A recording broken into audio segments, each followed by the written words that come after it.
This Choircast podcast is brought to you by Heretic Happy Hour, whose tagline is burning questions, not people. You know, we've been around for a long time now, and we've had many different lineups, and Heretic Happy Hour is only getting bigger and better with guest hosts like Rainn Wilson, David Bentley Hart, John Fugelsang, Candida Moss, Elaine Pagels, and of course, December Rose. 2024 and 2025 are turning out to be our best years yet. So check us out on iTunes or Spotify or wherever you listen to podcasts. It's Heretic Happy Hour.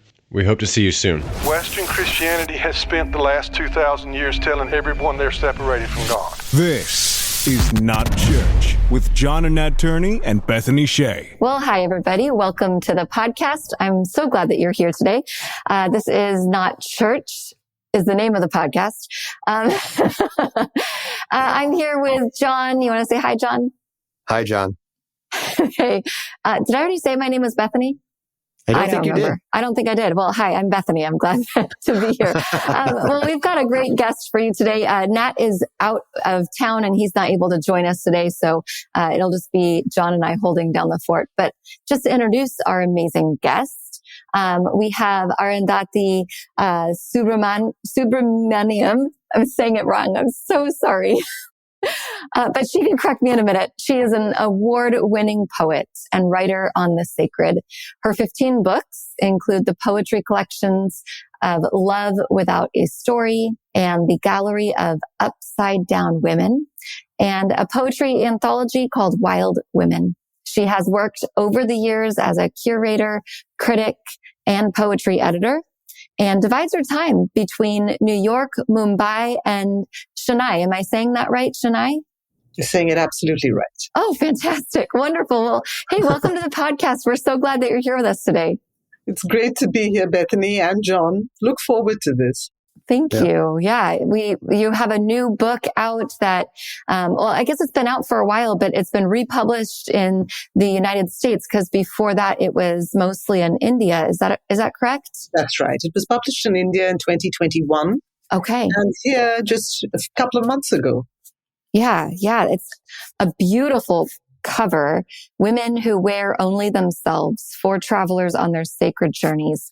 And it is absolutely a gorgeous book, just really incredible stories that feel like they can connect with all sorts of areas of spirituality where people are at. And, but before we talk about the book, I'd love it if you just kind of introduce yourself, like maybe share with the people listening right now, what's your faith journey been like? What is spirituality like for you over your years and what brought you to today? Wow, that's a terrific question, and I have to find a way to answer that and yet be succinct. First, let me say that your pronunciation of my name was perfect. Oh, we'll start with that. And how does one describe one's faith journey? Let me say I was born in Bombay, and I was born into a family that was culturally Hindu. But I would say Hindu in the sense that when I say culturally Hindu, I mean it wasn't an uppercase identity. It was very, very lowercase. You know, culturally, it was rich. You know, we celebrated the festivals. There was a room for my mother for her daily worship. That was there. There was her wonderful voice that filled the home with devotional songs. That was there. But my father was probably somewhat agnostic. And with a deep interest in Eastern philosophy. So there were books of Eastern philosophy on our bookshelves. I grew up with that, which is something I would describe as a kind of liberal Hinduism, non-dogmatic, which is to my mind the strength of Hinduism, really, at its best. And I grew very deeply interested in Buddhism somewhere in my early teens. Read a great deal of Buddhism, Taoism, Zen poetry, was later drawn to the modern day, the 20th century mystic writer, the mystics, J. Krishnamurti and Ramana Maharishi and Nisargadatta Maharaj and many more major Indian mystics of the 20th century. And then Bethany, I think what happened at some point was the realization that poetry and philosophy were not going to be enough to answer the questions that I had. And the questions at a certain point erupted in my life. I think they had always been there in some subterranean way. But I believed that being in the arts was going to be adequate. After all, the arts were the place where you could ask all these burning life and death questions. Rilke asked them, and all my favorite poets asked them. There was just so many. But at some point, it felt like those questions were eating me up. And I think that's when a journey began that, for want of a better word, I describe as spiritual. It was a journey that was always there, but in some subterranean way. So I had to come out of the closet, at least to myself. And there followed many years of active quest when I was looking for more than just philosophy. I realized, for a guide. I was looking for active guidance. And so the closest I came to that, because I didn't have that guidance, the closest I came to that was reading the mystics. I read them all, as many as I could lay my hands on, and I was pretty omnivorous. So I read St. John of the Cross, and I read Hafiz and Rumi and Nammalvar and Kabir and Basho and Isa and so many more. There was something about the mystic poets. They seemed to come closest to speaking about an experience that I recognized.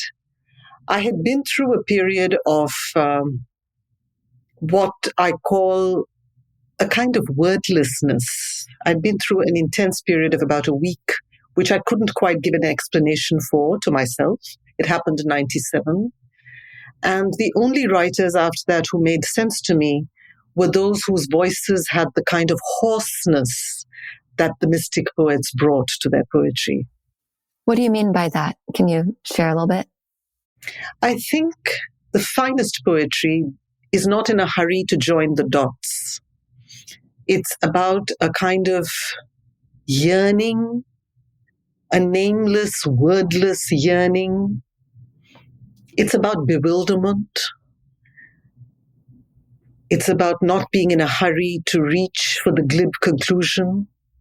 And I sensed in the voices of those mystic poets that sense of wonderment, which is not going to ever be easily covered with language. So language doesn't come easy. Tukaram, the 17th century poet of Maharashtra in India, says, we don't waste words. So it's that words that come from a difficult place, not fluence. It's not the poetry of fluency. It's a poetry where every word is hard won. So I think I was drawn to the mystic poets in a very deep way until I met someone in 2004. I met my spiritual guide and, attended a talk and felt maybe there's some answers here that I can get. And I think my intuition proved right because I found a journey that I could call my own, a set of practices that fit a yogic path that made sense to me, where I wasn't being asked to subscribe to any set of beliefs. Instead, I just started with a non-verbal, breath-based practice that just fitted into me like a glove. So it felt right. It still feels right. Is it always enough? No. The bewilderment sometimes intensifies. The wonder is great. I'm not complaining about it. I'd say that it felt like there was a transition in 2004 when I met my guide and when the practices became mine. I feel there was a transition from being a seeker at large to a committed spiritual traveler. And that's helped me over the years. Oh, that's amazing. Thank you for that. And again, before we started recording, I said there was like some similarities, and I find a similarity between that and within the Christian faith of reaching out to the desert mothers and the desert fathers. And that's where I find the most truth if I want to step back into that time of faith, that's where I find it. And I find it interesting that you find it in these mystics.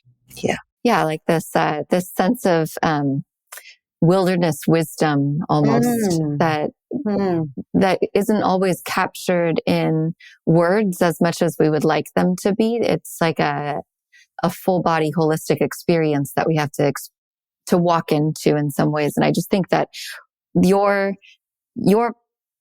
who you are seems like you are a person of wonder, of great curiosity. You mentioned that you had a bunch of questions that invited you into that wilderness, into seeking wisdom outside of the regular constructs that were familiar to you. What was that like to go into those spaces and seek that wisdom? It was hard as hell, Bethany. For a long time,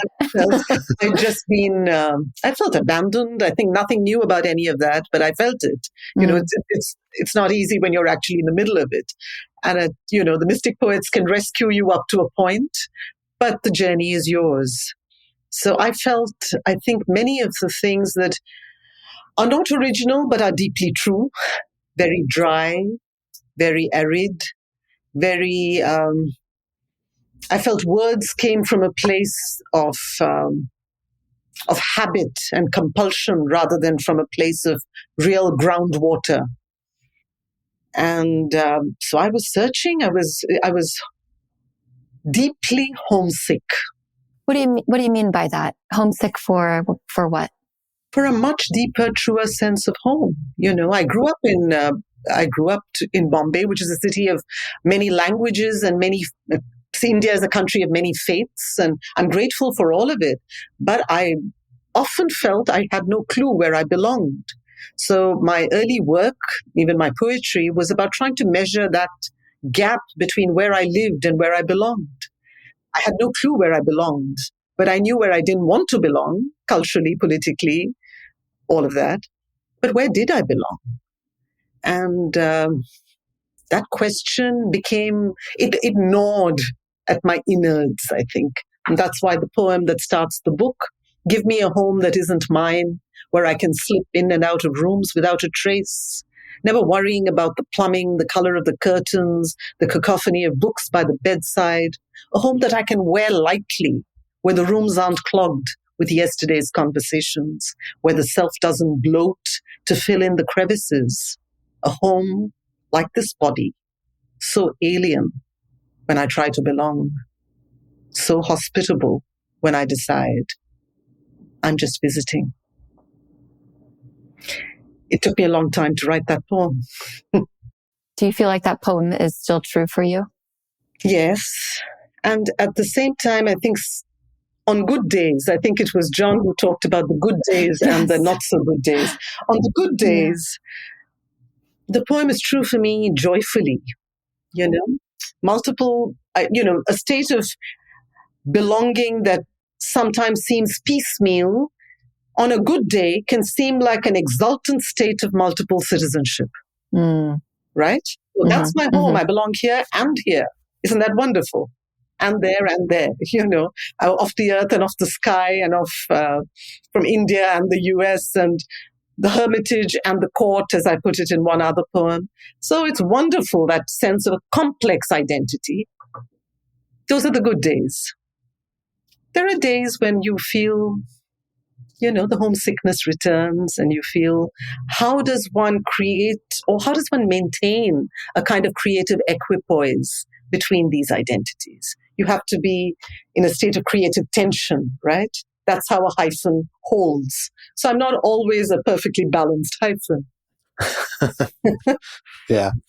I mean, I relate to that. I mean, being someone who left the Christian faith and being born and raised in it. Yeah.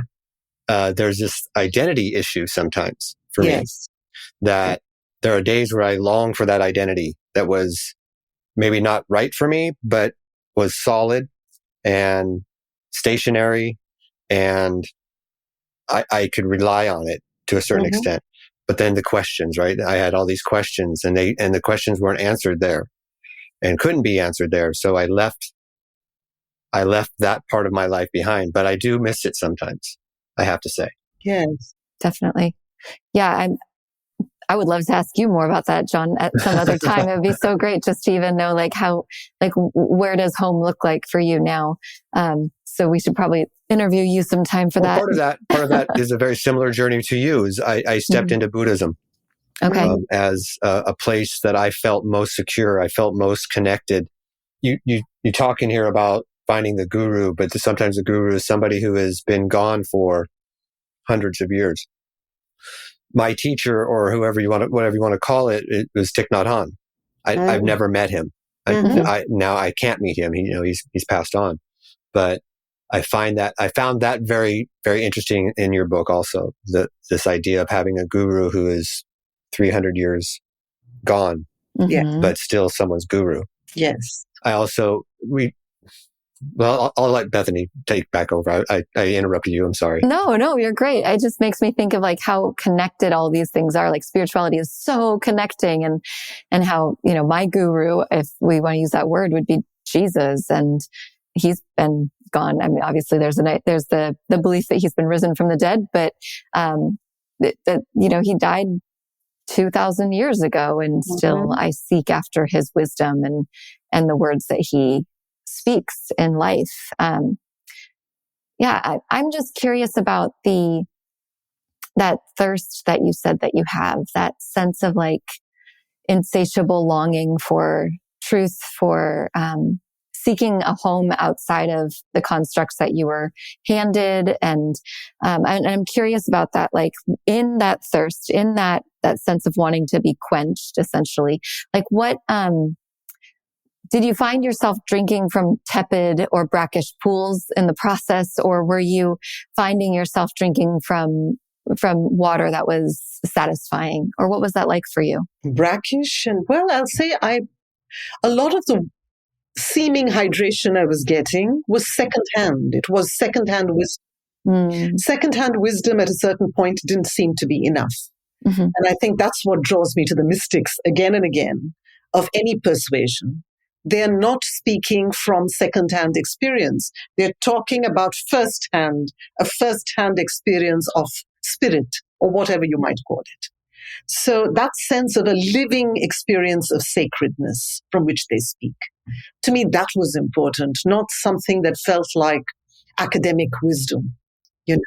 So as long as it was academic, yes, it would have been brackish, or at least tepid, as you put it. But when I found my guru, I think what I realized, and this perhaps ties in with what you both have been saying, that initially there is the great sense of exhilaration at having found someone who can address your questions, these burning questions in your life. Then you realize that what this person has actually made possible, and that's why he or she is your guru, is that they have given you a key that allows you to unlock a place within yourself that you never knew existed. So it's really about turning you around and reminding you that the groundwater is to be found within.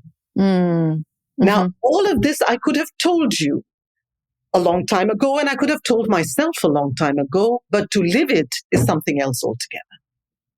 So I could have mouthed all the pieties because I'd done my reading a long time ago as a young adolescent even.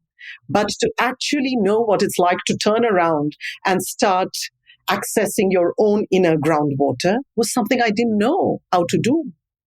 So I think that's really what a guru is, isn't it, John? Yeah, I think that's what a guru is, whoever your teacher is. The seeming gratitude towards this person is only because he or she has enabled this turning around to happen. So you're no longer then just looking out at this figure, whether dead or alive, doesn't really matter, which explains that old Buddhist, that Zen Buddhist line that you know, if you meet the Buddha on the road, kill him. If you meet him outside you, kill him, which is really saying he's never going to be there. That's not where you're going to find him. The teacher will always point the way back home here. So it's I feel like what you're saying is in the past, you could recite these things, but that's all it is. It's reciting. And the same thing with me within the Christian faith. At some point it was, I I could spout out all the things you want me to say. Yes. And I can sound as religious as you want me to be. But it's not coming from here. It's not coming from my heart. It's coming from my brain because I've memorized it. Yes. Right? Yes. Yeah. That's right. Yeah, absolutely. And, as a pastor, I find that so much of my role is to help people see what has already existed in and around them all along. And it's for them to be able to experience it. And as you were talking, John, it made me think of this old Hasidic tale where a rabbi would teach his disciples every day, and the students would be listening to this rabbi teach, and he would say to them every day, make sure to put these words on your heart. Make sure to put these words on your heart. And one day, one of the students said, Rabbi, you keep telling us to put these words on our heart. Why do you say that? And he said, well, I ask you to put them on your heart. So when your heart will finally break, all those words will fall in. And sometimes the things that we learn along the way, the things that we're learning in books and education and from other people, and we haven't experienced it for ourselves. Oftentimes we don't experience things until our heart breaks, until we go through something that's a form of suffering and difficulty. And all the things that we've learned can help us move into a different state of being. Sometimes it doesn't. Sometimes that's not helpful, and they just feel like those words were useless. But I think sometimes it can be helpful. I'd agree with that. I'm a believer in the power of the word, which is why I'm still with poetry. Though words deserted me during that strange 97 experience that I spoke of, when they returned differently. And I think, as I say in the introduction to the book, when words began to return, they returned to me as songs of bewilderment and songs of freedom. So the texture of the poetry, my own work, began to change. Mm-hmm. Yeah. Words can be a wonderful word and pause together. A really judicious mix of both can be a wonderful way to point to the moon. To me, that's what the book is about too. Those 4 women, the essays on those 4 women, to me, in their own utterly diverse ways, and they represent such a plurality of spiritual practices. But in those utterly diverse ways, they're pointing to the moon. And they don't let us settle. The story is a pointer. Each of those stories is a pointer. That's how I see it. Yeah. Yeah. Oh, that's beautiful. Yeah. All 4 stories are great. They're so different. They're on different journeys. But at the same time, like you said, there's some similarities in all of them. This idea of abandoning religion or religiosity for the sacred or the divine is one of the things I feel like goes through all 4 of the stories. Yes, absolutely right. And at the same time, some of them, they return to go back to the point that Bethany was making, they return to some of the cultural terminology that is associated with their respective faith backgrounds. But it is a new reclaimed terminology now. It's no longer just a mealy-mouthed, lukewarm language. It's now a molten, living language for them. You talk about with Lati Mani, is that how you say her name? Lata, yeah. Lata, thank you. Mm-hmm. She said in this, I was not looking for the divine, she came looking for me. And that just really resonated so deeply where, like this person had such a deep, profound experience, almost like she had to get to that place of release in order to receive. What was that? Has that been similar to your experience in some ways, this release in order to receive? Yeah, I think I realized how much unlearning I needed to do in order to learn truly how to receive. And I began to learn about myself as a student as well. I realized that I learn best when I am deeply relaxed, and yet relaxation is not just about a state of indulgence. You're relaxed, but very, very present. And I think that happens to me when I'm surrounded by anything that I love. I like to marinate in it. I like to immerse myself in it. And it never feels like penance. It just feels like the most natural thing there is to be doing what you love, to be surrounded by what you love. That was what took me to poetry at the start. And much later in my life, I realized that's how meditation happened for me.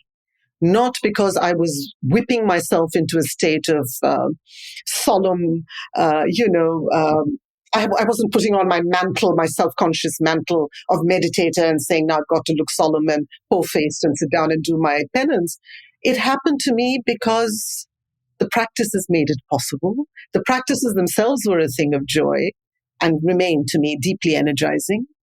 So meditation happens naturally, seamlessly, on the good days. That's how it happens. Yeah, I resonate with that as well. I mean, with Thich Nhat Hanh, one of the things that I learned from him was, because I had this idea and I tried to force meditation. I tried to force myself into a meditative state, and it never worked. Mm-hmm. And then, I've tried to sit the right way, put my hands in the right place. And then he's like, if you need to lay down, lay down. Mm-hmm. If you need to sit in a way that makes you more comfortable, sit in a way that makes you feel more comfortable. Mm. And it was this breaking of what I thought was the right way, quote unquote, the right way, that allowed me to find a place where that meditation worked and didn't feel forced and didn't feel fake. Right? Yeah. I think, John, I often, draw a parallel between this and my own experience with literature, with poetry. There is often a phase where you think, just because I love words and just because I'm having deep experiences, I must be a poet. And you're not. So just spontaneity and what you think of as originality does not make you a poet. At the same time, then you go into a phase of discipline, intense discipline, learning, reading widely, deeply, sometimes academically, reading all the poets you love, trying to find out why the poems work. And this can lead to what I sometimes call the self-conscious phase. The earlier one is the unconscious phase, when you just think you're writing and, you're enjoying it, and without any real awareness of what it entails. Then comes this very self-conscious phase when you're actually quoting and trying to sound like those you admire, and you end up sounding like those you despise. But that's another matter. You're trying very hard. Yeah. And then comes the time when you sort of settle in. Because you've spent so much time around words, your craft holds you in good stead on the bad days. And on the good days, you're riding hands-free on air, as I say in one poem. There's that sense of, it's happening. I don't have to, grit my teeth too hard to make it happen. Yeah, I write poetry. The book I published has a poem for each chapter. Mm-hmm. And I think people think that a poet is someone who just writes words and just makes sure they rhyme, and then that's it. And it's like, no, there's work involved. There's editing involved.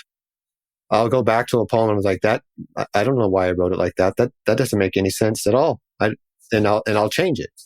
But I think a lot of people have this idea that poets, it just, and on a good day, it happens. It happens. It happens where they flow. But there are days where you're writing and it's just, and it takes a little bit of extra work to make that poem make sense to use, to make sense to others. And I'm actually saying too that magic of the poem that just seems to happen, and the hard manual labor on the other days, when those two align, magic and manual labor, something very special happens. And I think for me, my understanding of my spiritual journey has not been so different. Having a daily practice can sometimes feel, oh my God, do I really want to get up and do this again today? There are moments you feel that way. But having that practice, the dailiness of it, has helped me enormously. So I feel that the alignment of these two is very important, and they're not as polarized as they seem. We often think that the good days are the days when we don't have to try, and the bad days are the days when we're sitting in the workshop sweating blood. But actually, sitting in that workshop surrounded by words and word shavings and, other books and so on, for a poet can actually be a time of great joy. It doesn't have to be grim penance at all. So I think the workshop space and that space of magic, when they come together, you're in a good place. Yeah, it's like all those parts exist together. Yes. The hard parts, the good parts, the easy parts, the difficult parts, all of them create all of it. And no one just arrives one day as this magnificent poet who is finally at one within themselves and home within themselves. It usually takes a lot of gritty determination and continual dedication, to get to a place where things actually do flow without as much stoppage, I guess. Yes. Yeah. Absolutely. I love the term that you used at the beginning of your book in your preface. You talked about that you belong to the tribe of the bewildered. And that just resonated so deeply with me because I am a person who loves to be in awe and to be able to breathe deeply and open my eyes to the wonder of all things and to be deeply curious about life and people and not to be closed off, even though sometimes I am. What does that mean to you to belong to the tribe of the bewildered? Do you have when you say tribe, do you mean this great multitude of people past and present that have come before you and walk alongside you now? Or is it a group of people that do walk alongside you now today? What does that look like? Well, the Dead Poets Society has been useful for sure. Yes. But no, I think it's the moments that you have with people, unguarded moments that you share with people at times. And I found that happening more and more in my life. And I'm deeply grateful for that. The moments when people just allow themselves to be vulnerable. And when people are vulnerable, you are in that place of deep bewilderment. You really don't know how the hell you're going to get out of this. You don't have you're not talking from a place of conclusion, nor are you talking even from a place of conviction. You're talking from a place of not knowing. And that not knowing, I realize, was what had drawn me to art and to poetry as a child. But it was overlaid as I grew up, as education happened, it was overlaid by the need to sound clever. Isn't it? I think that's perhaps familiar to more than, to some of us. There's a need to sound clever. There's the need to also proffer your opinion to be, acceptable at dinner table conversations or at a party. You've got to sound like you know. And all of that at some point in my life was cracked open when I realized I did not know. And there followed those many years of quest, which were for me in some ways a time of great indignity, because it meant going to people whom you don't necessarily want to go to, but you have to say, I don't know.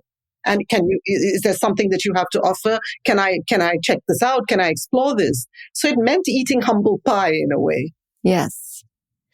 Yeah. That posture of humility is, it's like when we come into spaces with people and we come as a learner and as a participant instead of wanting to be right all the time. Or yesterday at church, I was teaching a message about how often we want to have the last word and we want to prove ourselves or in some sort of capacity, and it all comes down to two things. I think one is the belief that we're better than somebody else, and that's why we need the last word. But oftentimes that comes from a place of deep insecurity and almost a self-hatred that can exist within a person. Have you lived in those spaces of insecurity, and what does it look like for you to be in what you called being relaxed, being in that state of just humility? I've certainly been in places of acute not knowing and then wanting to camouflage that with cleverness, as I said earlier. In fact, it takes me to what we were even talking about just a few minutes ago with John. There is a beautiful story in the Buddhist tradition, which you might know of, and it actually relates to what you said just now too. The Buddha apparently talked to one of his monks who said, I just don't know how to make this happen. He was in a state of consternation. How do I make this work? I don't seem to be getting it. And the Buddha reminded the monk of the fact that he'd been a musician before he joined the order.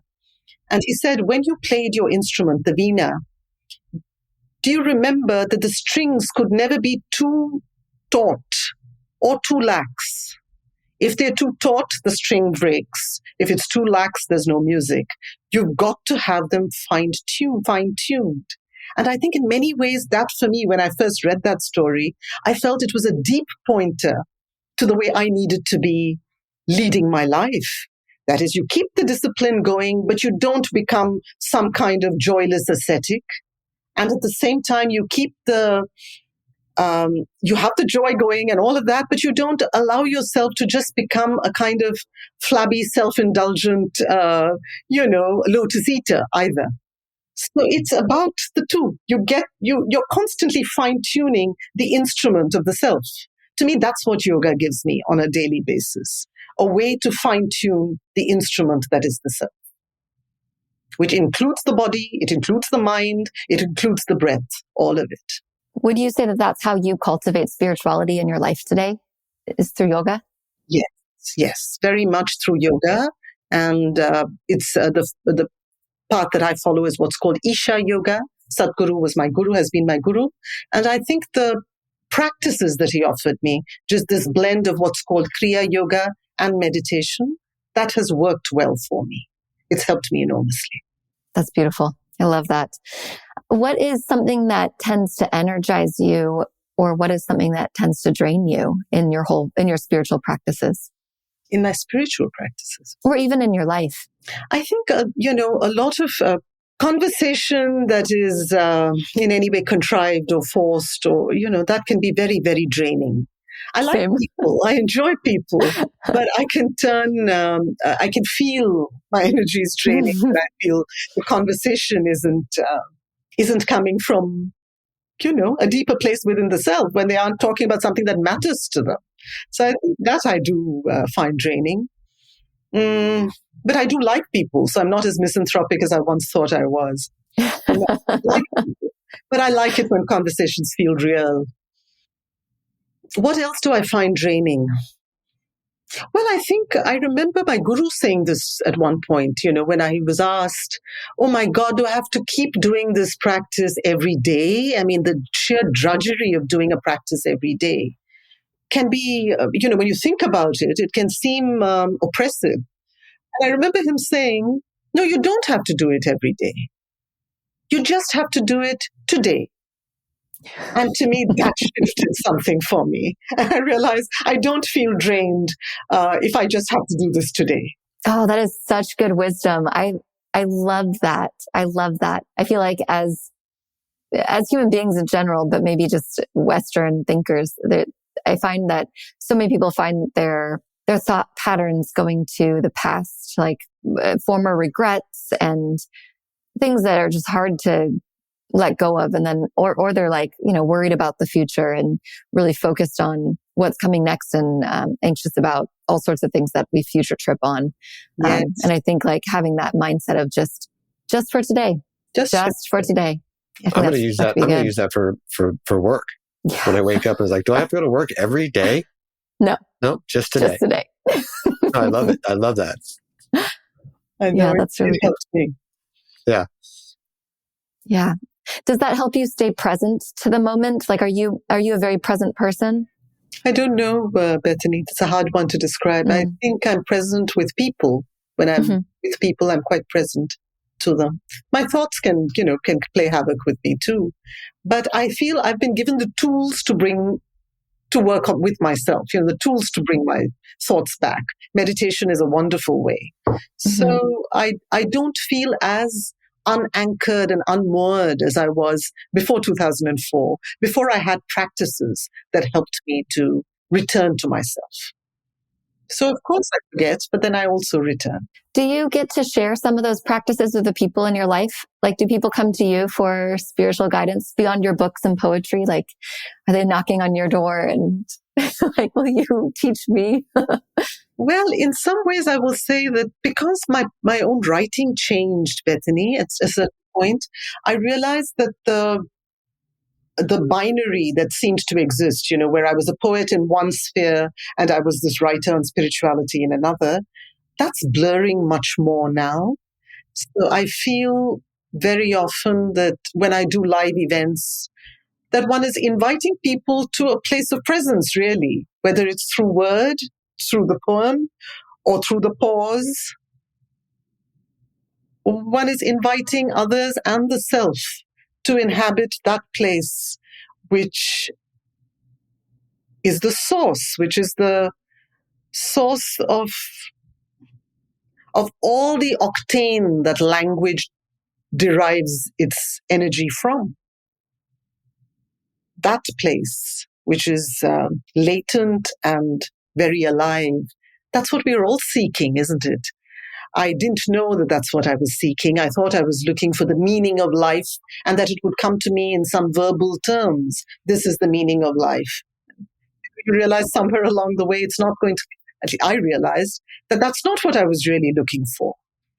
And I think I read an interview with, must have been an interview with Joseph Campbell. I think he did an interview with, it'll come back to me, but I remember in that interview, he says, and he puts it beautifully, he says that one often believes one is looking for the meaning of life, and then you discover that you're actually looking for a deeper, fuller, more intense experience of life itself. And I think that to me is what my spiritual path points me to. Not to get caught up with belief and with words and with opinions and with doctrine, but to go to what are you really seeking? You're seeking that great sense of aliveness, which is, at that time you belong effortlessly. There's no question of where home is. You belong effortlessly to source. You belong deeply to yourself. You're anchored in yourself. Wow. That's that's beautiful. It reminds me a little bit of this idea of searching for certainty and realizing that certainty isn't the answer, but uncertainty is the answer. And living within the uncertainty is a much healthier place to be. At least for me. Yeah, I agree completely. In fact, I remember being asked at one point how I described or defined spirituality. And I think this is the closest I came, John. I said, it is a spirited response to uncertainty. Uncertainty doesn't go away. If anything, your experience of it only intensifies. And I don't remember which chapter it is, but it gives you permission to say when someone asks you a question and you can answer it with, I don't know. And that is an honest and okay response. Well, there's so many opportunities for greater connection beyond yourself or beyond the belief system that you were handed when you can see that uncertainty is more open-handed in so many ways. Like all of a sudden, goodness and truth and light and joy and love come from every direction throughout the universe, all over the place, just like bouncing here and there, instead of held in one belief system or in one dogmatic way of thinking. Because the minute that we say that this is the certainty, this is exactly what you're supposed to believe, we shut everything else off, including human connection, which is the way the Christian church has been run for years and years. Yeah. And I'm wondering, in your journeys, in your search for home, where else did you end up going location-wise? Like, I know that you went to India and you found a lot of your own awakening there. Was there other places around the globe that you found awakenings? Actually, Bethany, I didn't go to India. I was in India and I just continued being there, really. I came to the US much more recently. I came to the US only in 2018, so it's very recent in my life. Geographically, India is just so varied. So almost every place is a place of pilgrimage, if you will. Yeah, right. I mean, yes, I was a thirsty seeker at one time, wandering India, going to all the places that are considered to be sacred trails. I've done that.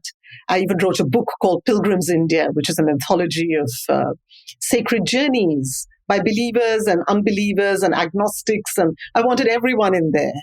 Because essentially, Bethany, and that actually brings me to the spirit of this book too. I think to me what the spirituality of India represents at its best is a great capaciousness it is really a plurality of wisdom traditions.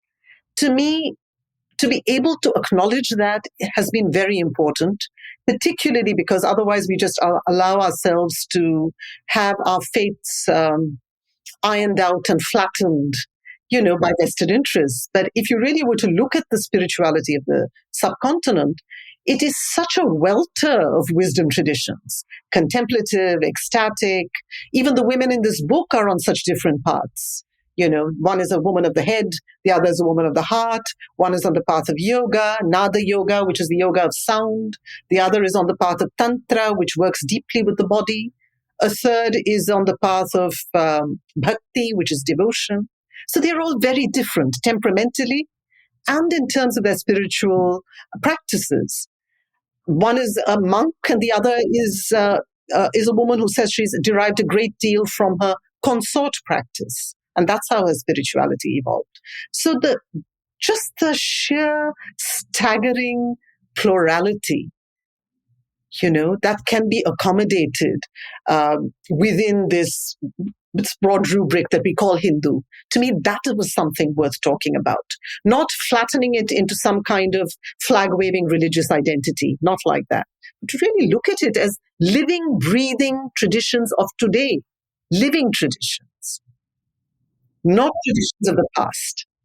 How do you think, and maybe this is too big of a question for today, but I'm curious about, maybe I just need to do my own research, but how do you think India and Hinduism got to that place of such openness and accessibility for multiple ways of thinking? How did that happen? It's a wonderful question. And I think, how it happened is really it's something worth exploring. But I think what has happened is this particular subcontinent that seems to have actually becomes a geographical entity because of the mountains in the north and the water bodies on all three sides. In many ways, it was a place that allowed, until invasions started happening, it was a place that allowed for great spiritual exploration. So even when you read, as John has, I'm sure, of the Buddha 2,500 years ago, we are told that at the time that the Buddha was seeking, he had multiple paths to choose from. There were the Charvakas, the Ajivakas, all kinds of, the non-dualists. It was a welter of traditions, even in his time. So I think the interesting thing about what this whole spiritual culture is that it was a culture that emphasized looking for your freedom. It wasn't about looking for belief or dogma. It was about how do we find our freedom and find it responsibly? How do we find it? So I think it has been all the traditions that have arisen in that part of the world are oriented towards freedom, whether you call it nirvana or moksha or mukti, doesn't matter. It's all about freedom. That's beautiful. That's very cool. I love hearing that. I've never been to India. I'd love to visit someday. And it's crazy there. Yeah, I've heard. Crazy and quite unmatched and unique and special. Yeah. I had a housemate who was from Mumbai, and he's back there again now. But I would love to visit him someday there. He told me the same. It's a lot. It is a lot to take in. Yeah. It can drive you crazy. It can also drive you to the sacred. What can I say? Yeah. I'm curious, you've had all these questions throughout your life, and you've sought after answers, or at least the experiences, maybe even not the answers, but the experiences that come about from those questions. And you've been a seeker, you've been a curious person, you love the sense of being filled with wonder and bewilderment. What questions are you working through now in your life? Or do you feel like there's less questions and more just a settled space? I'd like to find a way to be anchored in this space of not knowing, to be more deeply anchored in it. So my questions are less about, how do I do it and all of that, as much as there is a way, but I'd like to be more deeply anchored in it. And to find a way to be completely integrated, really, on that level, to be able to come from that place, whatever I'm doing, whether it's having a conversation with you, whether it's sitting consciously and meditating, or whether it's, enjoying a coffee with a friend, whatever it is, I want to be able to come from that place. So to make that more deeply, more enduringly mine. Do you ever get frustrated that you're not arriving there as quickly as you want? Or is that just all part of the process? I think we're back to good days and bad days, aren't we? I'll say that the good days, the bad days don't happen as often as I remember them happening pre-2004. So, which is what convinces me that I'm on a path that's working for me. Because the practices are my way of grounding and of being anchored more deeply in myself. I don't have questions about the practices. I do have periodically on those days when you feel, how am I going to just come from here, from this place of centeredness? Can I always relate to the world and to myself from this place of centeredness? That question comes back. But I don't have questions about the practice. I know, like, my bad days are, I have a 35, 40-minute drive to work. And I can tell the days that I did not prepare myself correctly. When I get in my car and I take my drive and my anxiety comes up, and just the questions of how am I going to make it through the day are the days that I was like, I didn't do what I'm supposed. And again, I don't want to make it sound like it's like something you have to do, but there's this journey, right? And, like finding that place of mindfulness, finding that place of the breath to prepare for the 40-minute drive into work and then having to do the work. Those are the days where I'm like, okay, this is the day that I need to slow down. And even in my car, that's like I said before, finding a place where you don't have to be in a specific spot. Okay, I'm in my car and I found out that I'm not ready. Find my spot, find my place, even while I'm driving. Yeah, it's like a conscious choice in a lot of ways. I choose to prepare myself in the ways that I know that my body and my mind and my spirit need, so I can be my full self when I arrive. And it is a choice, but eventually, like, at least what I found is if I choose to step into those spaces often enough, it becomes less of a choice and more of a way of being. And I always just feel like it just feels so good when it becomes regular. And not to say that it can't, there's things that happen in my day that set me off and that disrupt the flow, and I get really distracted on who I am and what I'm meant to be and how I'm meant to even exist in this world, that just happens. But the more I choose to release and breathe, the more I can come back to that place. But yeah. I like that on your drive, John, that you get to like set the course for your day in those times, that you get to like really settle into that space. It's taken a long time to get there though. Yeah. Right? Yeah. It takes a long time to get there. And the wretched thing is that getting there has to be done every single day, Yeah, right. You can't just get there and lock yourself in.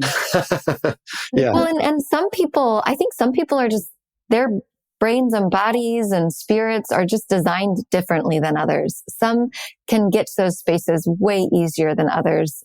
And, I'm reminded of like going to the gym. Some people's bodies, if they go to the gym, are just built to like build muscle. They're just like, it's like they're designed to put muscle on easily, to keep muscle on easily.